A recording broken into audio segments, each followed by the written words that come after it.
nid pob dydd mae dyn yn cael y cyfle I drefnu parti pen-blwydd 900 mlynedd. A dyna beth yn gywir I ni wneud fan hyn yn Aberteifi. Heno, mae'r ddathliad yn digwydd yn yr adeilad gwych tu cefn I fi fyna, neuadd y Guildhall.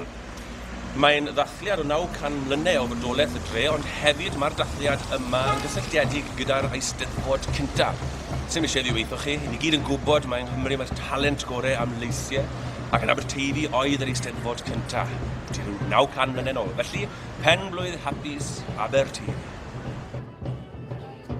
It's been a fantastic year, and I think this evening's entertainment will match the work that's has gone on over the year. There's been fantastic response from people taking part, and I think after the feasting and the entertainment, everybody will be very happy. Probably all know Lord Rees here. Lord Rees was the king of the whole of South Wales. What did he film? Who can tell me? What did he film? Aberteifi Cardigan. And what did he do there in 1176? The first Eisteddfod in Cardigan. Lots and lots of exciting, fantastic stories, all associated with this castle.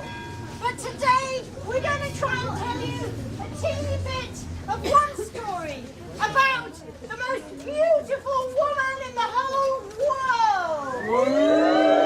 Princess Nest. Everybody close your eyes. 1, 2, 3.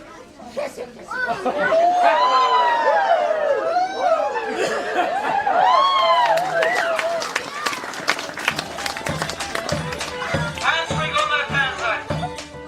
This is a celebration of Cardigan's medieval origins and a celebration of its Welsh culture, and also a celebration of the music and the talent that's in the area. So we've got a medieval banquet, we've got Lord Rees, we've got singing and musicians, so it looks like a really good night.